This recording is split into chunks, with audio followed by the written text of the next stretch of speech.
back to the channel. Today we're going to talk about something that happened with the planer, and I videoed it and I got ridiculed for doing something stupid, I guess. But is it really something stupid if you didn't know any better? I don't know, you be the judge. I have 3 pieces of maple that I was cutting for a picture frame, and these are not it, but just to give you an example, and I'll show the video.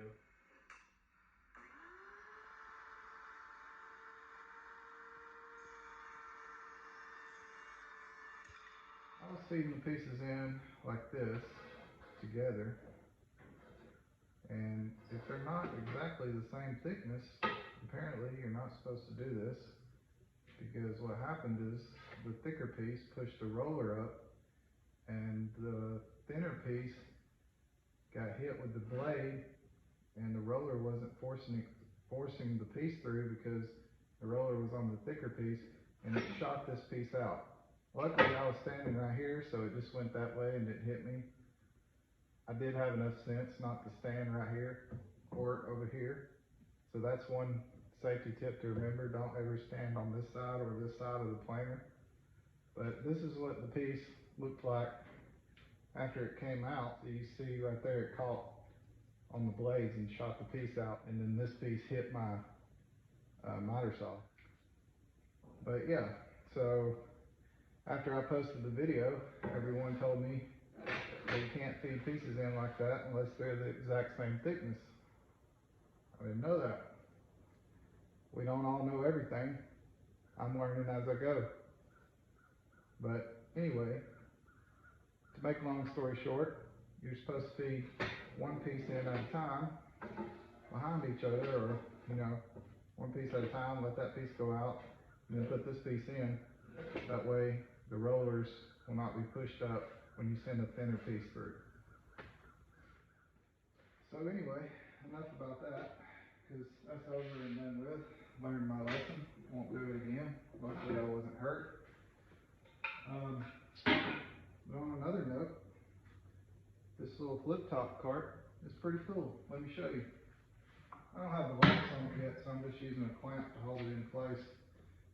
But when I get the locks on it, there will be a lock right here to where when you're using one tool, you can lock it down and you don't have this problem.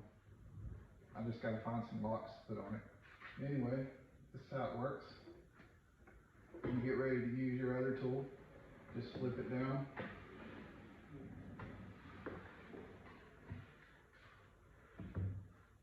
And then you would be able to lock it again right here for this tool.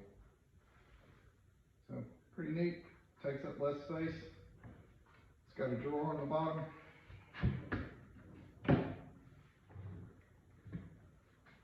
This is not my design, this came from Fisher's workshop. He's got a pretty cool channel. I got the plans from him, built my own. I built them just like his plan suggested. Didn't change anything. The only thing I changed is he put magnets on this so you could take it off, because this is where your power cords are and stuff. So if you need to get to them, you could easily just pop it out. Since they got magnets on them, I just screwed it in because I didn't have any magnets. But that's the only thing I changed. So if you're interested in this or want to build something like this, he has the plans on his page. Let me know in the comments what you think about what I said on the planer, and let me know what you think about this build. Thanks for watching the channel. We'll see you next time. Don't forget to hit that like button and subscribe to the channel.